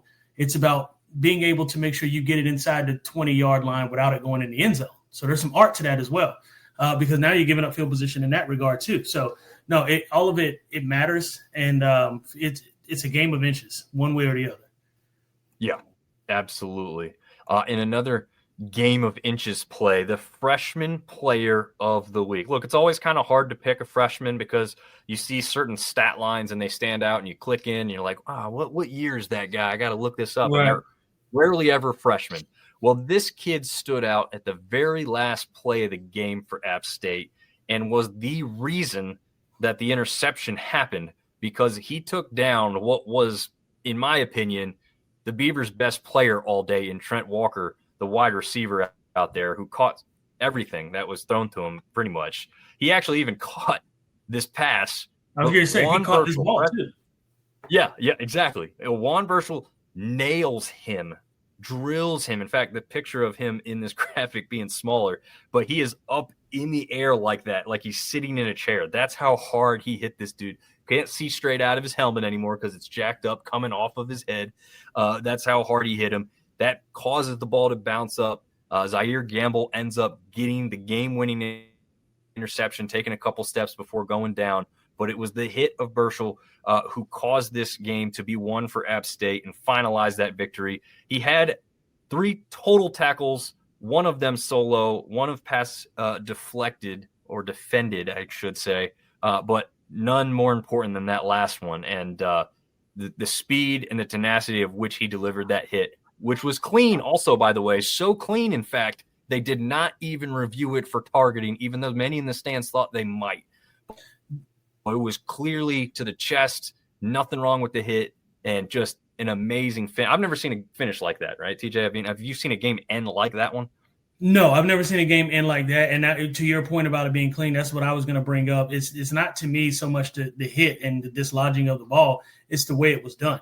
It's textbook. It's what you teach. That was teach tape. That's what they're going to see. They're going to play that next year. They're going to play that the year following. When you talk about how to hit a player and how to hit them cleanly and still hit them hard, that's teach tape. That's what we're going to be looking at. So hats off to him for not only making a play, but doing it the right way. Yeah, absolutely. Already shouting out the graphics. Thank you, sir. That's something that I like to have fun with, but also do these kids justice with, like almost like a trading card, Mm-hmm. Like I can't give you the best shot, so like let's have a little fun with it with some graphics involved. Try not to be too cheesy, but something that these kids will enjoy if they see it on social media, which we'll put these up tonight after this show. But those are players of the week. The standings now look like this. We have JMU and ODU at the top of the East, the only two undefeated teams. Coastal Carolina, actually, that's wrong, right? Coastal should have a loss in there. But yep. I missed that one somehow. They should have a loss, but everybody else above them in the Royal Rivalry is undefeated in the conference currently and 4-1. So when JMU and ODU match up, if it continues the way it's going, that's going to be one of your games of, if not the game of the year within the Sun Belt, besides, of course, the championship game. But depending on how that matches up with somebody in the West, it might still be your game of the year in total. So we'll have to see how that matches up. But look at that West side, TJ. For the first time in a while, it feels like the West side has a claim that they could be the stronger one overall. I don't know what your early thoughts are on that. I don't know if I would say stronger overall, but I will say it's in the most peril that it's been in terms of in a long time. It's not your usual suspects is at the top, right? And then number two, anybody, it's up for grabs, right? I mean, this still, you're talking, I know we're looking at 0-1, 1-0 in conference, but if you go to the second column, I mean, it's still wide open. I mean, those records are very, very similar outside of South Alabama. Apart from them, I mean, it's really up for grabs. Anybody can take it. Yeah, absolutely. I think, fun part is still up for grabs, and there's still a lot of movement that's going to happen. So that's kind of the fun part with us still having divisions, right? Yep. Because I feel like if you see these all in one line, like a lot of other conferences are now, you just feel like it's over for some teams already. And that's not really the case. Like you said, these are 1-0s or 0-1s. It's just not a huge gap right now. So we'll have to see what happens. Ben thinks the West is still up for grabs. I do think it's also up for grabs. I don't think there's anything running away with it. I mean, you have to look at the overall records, right? I mean, the best record over there in the West is only 3-2. Not amazing. It's not terrible, but it doesn't tell you that these teams are amazing, and they're going to come in here and light it up in conference either. Like you said, TJ, this gets tougher because of how well these teams know each other now. Right. All right. Games of the week. I've got two of them. We might have some disagreements here, but these are the ones that I've come up with. It's the Cajuns versus JMU. Yes, the Cajuns don't come in with as good of a record as the Dukes do. But before the season, this is what a lot of people, including TJ and myself, had as the Sun Belt Championship game. So for me, the build-up here is still going to be really good for this one. You've got the Cajuns coming in off the bye after they were trying to get healthy. We know they were a little beat up, but you've got Lunch Winfield commanding this game at quarterback now. The question mark is really more of what happens with James Madison after that 14-point output against the Georgia State team on the road. Now, this game's at home in Harrisonburg. TJ, thoughts on this maybe early season prediction for what we thought we'd see in the championship game? Listen, you hit it on the head. I thought this might be what our championship game would look like. Cajuns obviously aren't striking me. I'm looking at their record now. I mean, they're not striking me as the team to beat at this point. But again, there isn't a team to beat in the West, right? I mean, they're all kind of right there, jumped in together. So this could be a difference maker for the Cajuns in terms of if they can win this game somehow and pull it out. This would put them starkly back in that conversation for being the top team in the West. So big game for both. If I got to bet my money, I'm taking JMU, but should be a good game for sure. Yeah, I mean, I'd put. Well, we'll get to that in the betting aspect, but I'm agreeing with you early on there for that one. Troy versus, and we'll go through these a little bit faster. Like I said, we've gotten a little long for a show tonight, but Troy versus Texas State is the nightcap game, the latest game of the weekend, Saturday, 8 p.m. This one's on ESPN Plus, that earlier game on ESPN2. So the Sun Belt able to show out a little bit if those two teams can compete and show out like we think they can. But this one on ESPN Plus between Troy and Texas State, this one in Texas. I don't know. This one's really, to me, like a toss-up, TJ. I don't know if you feel strongly one way or another on who might win this one. I don't. I'm going to, again, smart money would be on Texas State, but I wouldn't put anything of value on it. I think this could go either way, very much so. But if you put me in a corner and if you make me take a decision, I'm going with Texas State. But I am in no way confident about making that pick. Troy is, and they shown last week that Troy can be a really good team when push comes to shove. So it should be a good game. Yeah. I got a little bit of insight that makes me feel differently about this game than I would have on paper, not having heard anything in the background. And so I already thinking the players and coaches maybe have checked out for Texas State. I'm not sure how much that's true. I mean, they still scored 20 points in the last quarter to keep pace with Arkansas State. They just missed an extra point that caused the game not to go to overtime. So it's not like they, got scored on twice and couldn't answer. Like they were there. Now they need to play better to not allow the opponent to do the same thing. I get that. But Troy's got some stuff going on in the background right now. They've got they have a couple players who were going to not be used for the season. And apparently there's some type of thing or thought process that if you ask for a red shirt, the coach is just going to dismiss you from the program or something. I need to get a little bit more clarity on that. But it comes down to there's some kind of turmoil going on. I don't know how much it's affecting the players in the locker room, but I know it's affecting the fan base. And if it affects the fan base, I'm sure it trickles down to the locker room. You guys, TJ, do you guys at least hear some of that kind of stuff? We do, and then we don't. It's you block it out. You block out the outside noise, depending on the situation and what it is. Dismissal from the team, that's obviously, that's a big deal. So that might not be something that you ignore, especially if it's because dismissal from the team, that doesn't come from outside of the house. That comes from in the house. So that's right. Something that that's a different whole, that's a whole different ball of wax. However, just outside noise in general, fans, media, you don't listen to that. You know who you are, you know who you have. I remember my sophomore year or junior year, I can't remember what it was. Our own school newspaper picked us to lose against, I think it was Wofford it was Wofford at home. And we ended up beating them by 40. So you don't listen to that kind of stuff. Was that the Halloween game? I can't remember if it was a Halloween game. I want to say it was, but I can't remember for sure. Because Halloween game, we put up 70. Yeah, that one wasn't close. So that would have been funny if it was that one because it wasn't even close. Yeah, it was bad. Man. Artie and Ben are both thinking that Oklahoma State is already kind of playing with Kenny and his emotions and thought process and decisions. So we'll have to see if that comes to fruition or makes itself a little bit better known. All right, so we got the You Better Win category, the Do It Lady. Now, I have included every other game in this category because I feel like you could make an argument in a couple of these games like why both teams should win. First of all, Thursday night.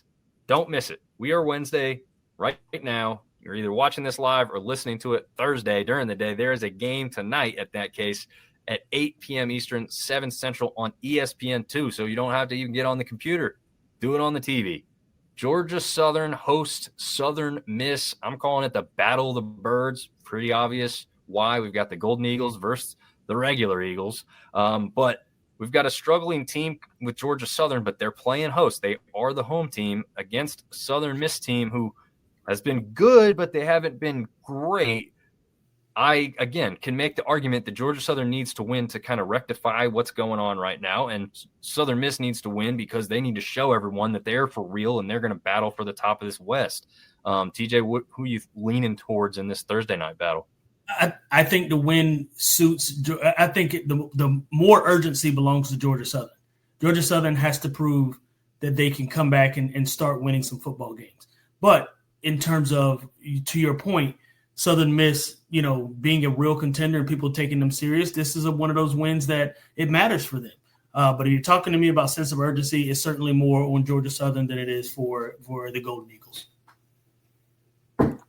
Yeah, I agree with you there. The all-time series history between these two, which is kind of crazy because now they've both been in the same conference for a few years and everything. Southern Miss and Georgia Southern have only played once in their history, with Southern Miss claiming the victory. So that part's not going to play a huge role in this one. It will play a big role in this next one. App State traveling to Atlanta to play Georgia State. They are 11-0 all time versus the Panthers. Again, just like this previous matchup, you can argue that App State better win this game because they've never lost it. So you better win it, right? And on the other side of the equation, you've got the Panthers having never beaten them. You better win it because you haven't done it yet. You need to do it at some point. You need to prove something. You need to come alive a little bit more. You showed a lot of life against James Madison. Can you do it against App State? Jay, does it happen here? Does it happen? No. Does App finally lose to Georgia State, or does App keep it rolling? No, App keeps it rolling. However you define rolling. But yeah, they don't lose to Georgia State, man. Listen, Georgia State's a decent football team, and they're kind of on their way and starting to make the come up. They're not ready yet. They're just not, and they don't have. They're under recruited, quite frankly, underfunded, and they just don't have the athletes that the other teams in this conference has. I don't see in my mind any reason why. Now I'm going to knock on wood when I say this, but I don't see any reason why App State should go there and lose. And also, too, you talk about it being, at Georgia State in Atlanta. Atlanta's only a 3-hour drive from Appalachian State. We went back and forth to Atlanta a whole lot when we were in college. So it's not like it's a long way. It's right up 85 or down 85, depending on how you look at it. So, it's pretty easy drive to make. So that home field advantage, yes, but how much, Right. Well, yeah, home field advantage usually when these two teams get together, even in Atlanta, favors App State. Large contingent of alumni, like you said, TJ, who travel, 1, and 2 live in the Atlanta area and come over. And half of our football team when I was at App State was from Atlanta. So you talk about Atlanta alum, we had them. Right. We had them. So yeah, absolutely. So we'll see what happens. That one's a 3:30 kickoff on ESPN Plus. Another 3:30 kickoff on ESPN Plus is ODU going on the road to Marshall.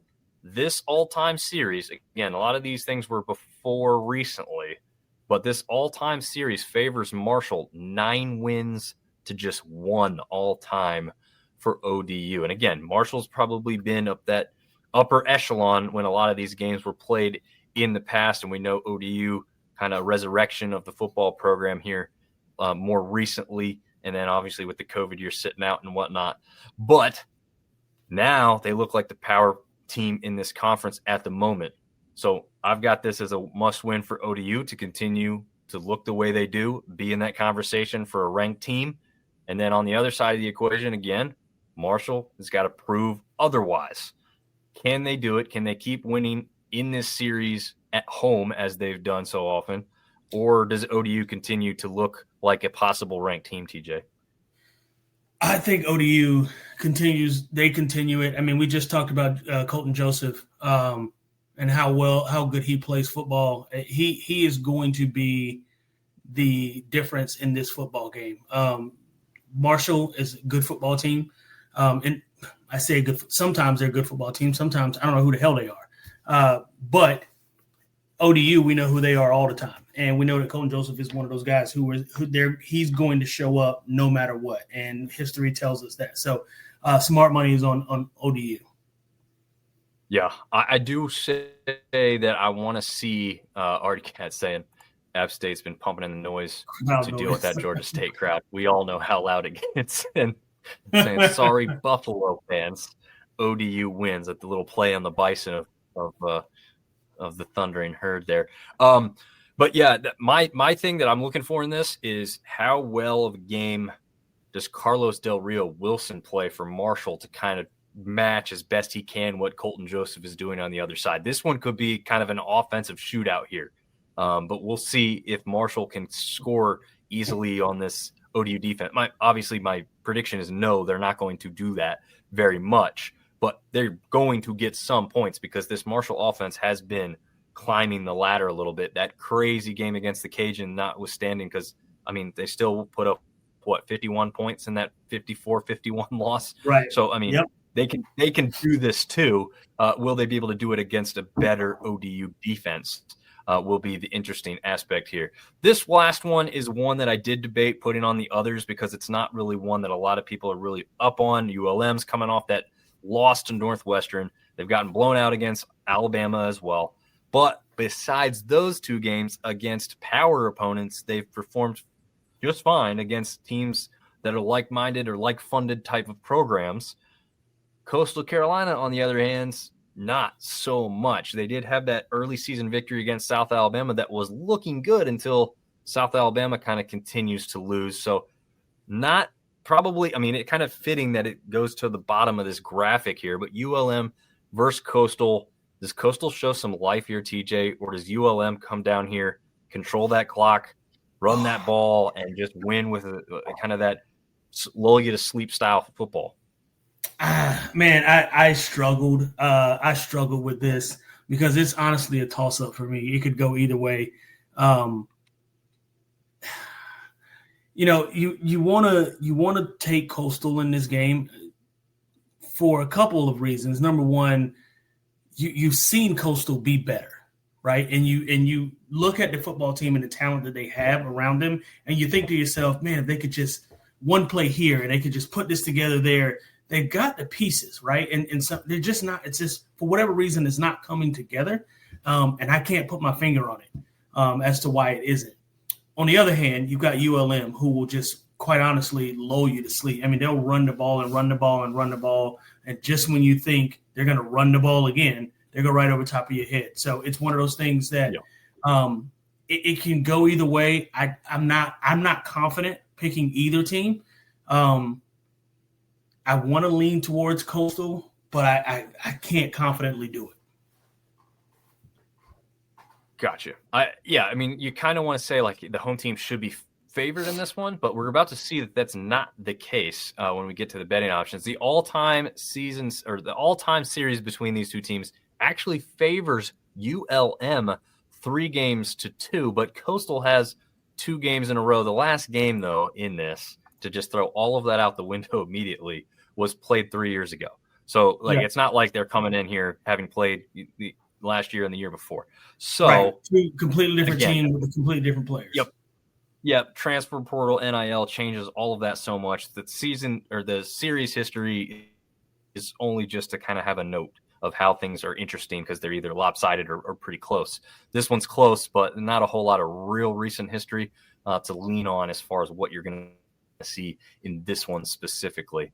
All right, so jumping over to our best bets, the things that we can lean on for this weekend. We won't focus on every game since we're going to try and save a little time here, but we'll focus on the ones that we went with. I'll start off taking that first one. I'm thinking Southern Miss continues to look pretty good. Georgia Southern doesn't really get it going.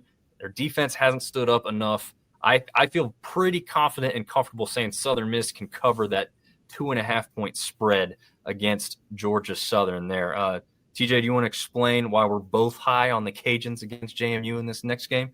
Yeah, I'm 17.5 points. First of all, for me, it's just entirely too many points. I mean, listen, I'm not saying JMU's not going to win, but 17.5 points, no way, absolutely not. The Cajuns and last week, Cajuns played a really good football game, and they're going to continue to get better, I think.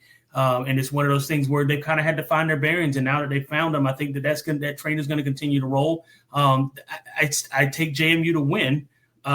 If you tell me by 7 or by 10, I'm okay with that. But 17, absolutely not. Yeah, that does seem like a lot, especially after last week's performance. I don't know what they're sold on that. Right. Besides being back at home, maybe. I don't know. Well, you got that next one, too. ODU versus Marshall. You're comfortable taking ODU at the 14.5, though, in that one. Yeah, I think unlike what the Cajuns have shown me, Marshall has shown me the exact opposite. I can't trust them. And what I do know about ODU is they are going to consistently be them. They're well coached. They've got players that are going to make plays. Again, we keep bringing up Colton Joseph. He is a man amongst boys. He's going to make a play when the play is necessary. He can run the ball with his legs. He obviously can throw the ball for 4 touchdowns, 350 or whatever it was yards, or 15. I think it was 315 yards. And he's electric. He can play football, and they're going to play tough on offense, on defense. and they're going to make you make a mistake. And quite honestly, Marshall hasn't proven to me that they're incapable of avoiding mistakes. So with that being said, I think 14.5 is kind of generous. I think this gets out of hand pretty quickly, to be honest. Okay. All right. Interesting. Yeah, I wasn't confident on that one, but you're starting to sell me a little bit there on that one. So the one that you'll probably agree on, but you just maybe didn't take it, is App State covering the 2.5 point spread down there in Atlanta. Although maybe Vegas is leaning on this performance that Georgia State just had against James Madison, and they only went down by 7 points in their home stadium. So maybe they think, JMU is tougher than App, and App's coming in. But I just think the history there, the way App performed against Oregon State, again, Oregon State a winless team, but their offense was not terrible. It wasn't great, but they were pretty formidable. I don't think Georgia State has that type of offense, and I don't know if their defense is amazing. I mean, I think it's pretty good. Obviously, you don't just let JMU stay at 14 points just getting lucky, but I just don't know. App's been moving the ball. It's just the ball security that had to keep getting better. It got a little bit better this past weekend, but I feel confident that they'll go down there and play kind of their usual game there in Atlanta, and maybe cover that one. Are you kind of agreeing with that one, or you think that one actually could be really close? I agree. I think App State goes down there and handles business. Again, I'm not predicting them to win by 2 scores, but I do think they go down and they handle business. If they win by 3, win by 7, even if they won by 10, I say 2 scores, but even if they won by 10, I'm not. It wouldn't surprise me.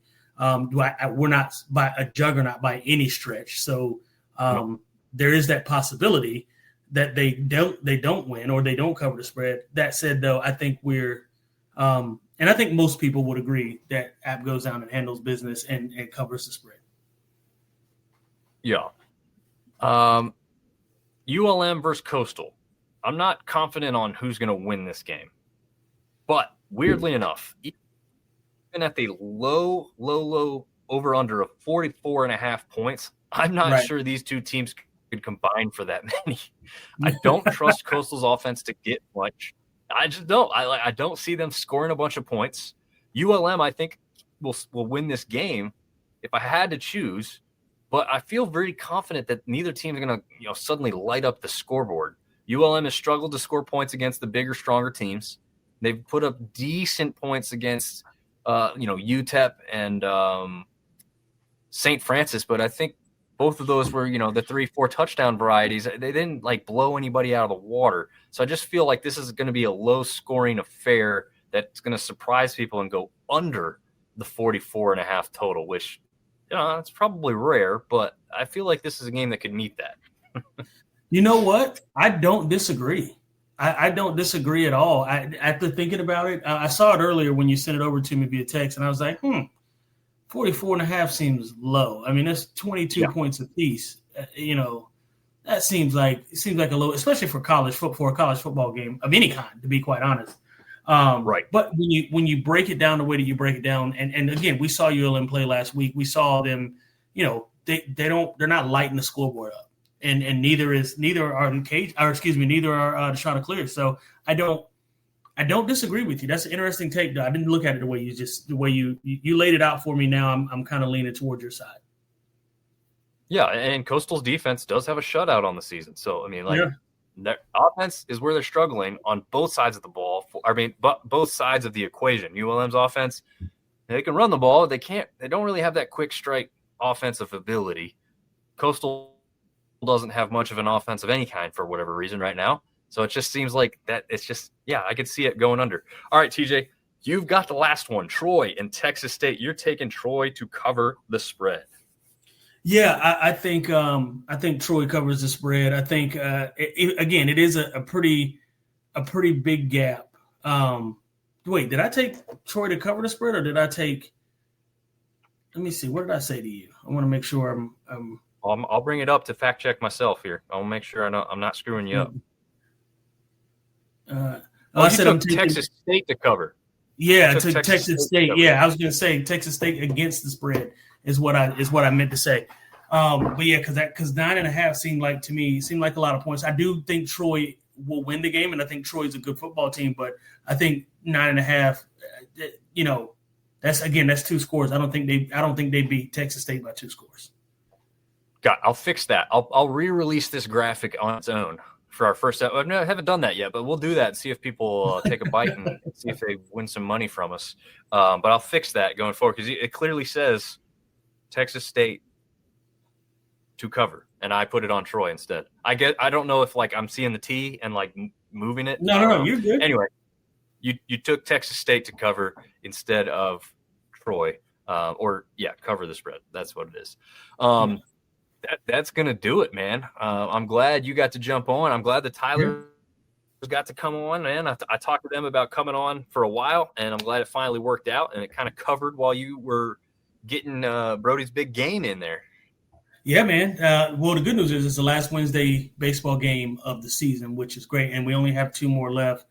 We got one on Monday and then one on Friday next week, and then Friday is a big game for us because we are sitting in 3rd place, but first and second place teams play each other on Monday. We got, I don't want to say a cupcake, but we got a team that we've already beat that we play against on Monday.